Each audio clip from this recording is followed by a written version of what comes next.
राज्याचे उपमुख्यमंत्री अजित पवार यांनी बारामतीमधूनच निवडणूक लढवावी ही बारामतीकरांची इच्छा असल्याची प्रतिक्रिया अजित पवार यांचे समर्थक आमदार अमोल मिटकरी यांनी दिली आहे।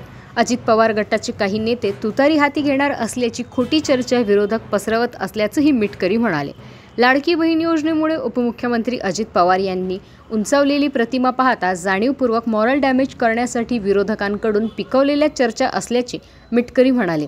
अजित पवार बारामती सोडणार नाहीत असा दावाही आमदार अमोल मिटकरी यांनी केला आहे। यावेळी त्यांनी लोकसभेत झालेला पराभव जरी वेदनादायक असला तरी आगामी विधानसभा निवडणुकीत बारामतीकर भरभरून अजित पवारांना साथ देतील असा दावाही केला आहे।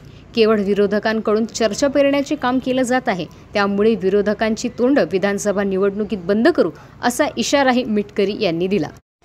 महायुती सरकारची प्रसिद्ध होत असलेली मुख्यमंत्री लाडकी बहीण योजना आणि या योजनेच्या माध्यमातून उपमुख्यमंत्री आदरणीय अजितदादा पवार यांची उंचावलेली राजकीय प्रतिमा ह्या सर्व गोष्टी आमचे विरोधक जाणून आहेत।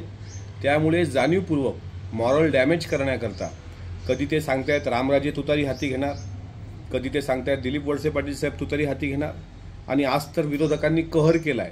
ते स्पष्ट म्हणतायत की दादा बारामती विधानसभा सोडून शिरूर विधानसभेत निवडणूक लढतील अशी चर्चा आहे। ह्या फक्त विरोधकांकडून पिकवल्या गेलेल्या चर्चा आहेत, ह्या कंड्या आहेत पिकवलेल्या। अजितदादा बारामती सोडणार नाहीत आणि बारामतीतूनच लढावं ही बारामतीकरांची इच्छा आहे।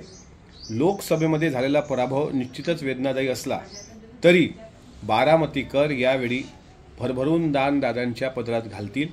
त्यामुळे ह्या फक्त चर्चा आहेत आणि त्या आमच्या विरोधकांनी पेरलेल्या चर्चा असल्यामुळे त्यांची थोबाडं आम्ही विधानसभेच्या वेळी बरोबर बंद करणार।